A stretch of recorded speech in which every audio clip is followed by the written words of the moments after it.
Hello everyone, it's Thomas Marr here again from FormulaSpy.com with the very latest look at your Formula 1 news with just over a week to go until the Austrian Grand Prix. Starting off with Williams, and they've revealed the revised livery they're going to be using for the 2020 season following the departure of title sponsor Rocket during the pre-season lockdown. The team are formally up for sale as it fights to find fresh funding to help it get to the budget cap being introduced next year. And at the same time, it was announced that title sponsor Rocket had left the team, having joined ahead of the 2019 season. As a result, there is now increased branding from new sponsors Lavazza, Sofina Foods and Acronis. Lavazza and Sofina Foods were personal sponsors of Nicholas Latifi in Formula 2, and now that he's signed up to a race seat, they've come on board with the Williams team and have now taken the opportunity to take a bigger space on the car and driver overalls as well. So what do you think of the new Williams livery? I think it's a much cleaner livery than the previous one, and definitely doesn't look quite as toothpastey as the old one. It's a more serious livery than the one the FW43 was launched with, but at the same time it looks very similar to the AlphaTauri one, so I can see commentators and fans getting them mixed up constantly throughout the year. It's also concerning to see how few sponsors there are that aren't linked to Nicholas Latifi, which means his seat is pretty safe no matter how he performs. Acronis are a Singapore-based cloud computing company, while Ponos are a Japanese games development company. It's also pretty nice to see the We Race as One logo appear on the rear wing end plates, something that will be appearing on all the cars this year. Both Red Bull Racing and junior team AlphaTauri have hit the track in the last few days, with both teams using their 2020 cars. As a result, Red Bull become the only top team to have run their 2020 car on track since pre-season testing, with Alex Albon taking the wheel of the RB16 on Thursday. The team headed up the road from Milton Keynes to Silverstone to carry out their filming day, more than 3 months on from their last time on track at pre-season testing. Each team is given 2 filming days using their current car per year, and this was Red Bull's second of the year, so they have none left to use up over the remainder of the season.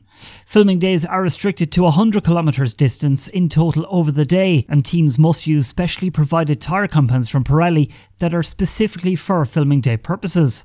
On this occasion, the purpose of the filming day was to allow Red Bull to get accustomed to working under COVID-19 safety protocols ahead of next week's season opener in Austria. COVID travel restrictions meant Max Verstappen wasn't able to take part or even be present at the filming day. We're here at Silverstone today really to get ourselves back up to speed, practicing some of the basics, pit stops, procedures, particularly with the new regulations, with the new masks, the social distancing, just to ensure that everybody knows what's expected of them as we turn up in Austria for our first Grand Prix. We're here for a filming day. We're limited to 100 kilometers, but it's and we're running on show car tires, but it's still great to get a feel for the car, to see the car in action, for the mechanics to get themselves back up to speed, for the driver to get his eye in after what's been over a 3-month downtime period. So, and of course the sun's shining as well, so what could be better? I think it's useful for Alex to get himself dialed in again. He's still relatively inexperienced in Formula 1 terms, so to have a day that's pretty spread out, to do those 100 kilometers, albeit on show car tyres, he will benefit from that. The way of working hasn't changed too much. I think obviously the guys at Red Bull, HR have done their work and it's pretty seamless. There isn't really much difference, especially for a driver. We're used to having balaclava and helmets on, so most of our work is done driving in a seat, so it's not too bad. But out of it, when you're in the debriefs and everything like that, it's just that you're further away from everyone. That's pretty much it. Meanwhile, in Italy, AlphaTauri headed to Imola for a filming day of their own, also their second of the year. The former Toro Rosso team had both drivers at hand, with Pierre Gasly and Daniel Kvyat warming up for the day using the 2018 STR13, as the rules don't restrict the mileage for the 2-year-old cars. Daniel signed off at lunchtime by doing donuts with the 2018 car before the team got to work with the filming day with the 2020 AT01 in the afternoon. Imola is also strongly rumoured to be returning to the F1 calendar this year, as Italy possibly could be hosting a triple header of Monza, Mugello and Imola.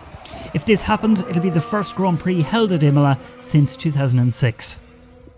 That's it from me for the moment. Don't forget you can follow me on Twitter at Thomas Maher on F1. You can check out our website, it's formulaspy.com. And if you do like my work, you can buy me a coffee. The link is down below. Until next time.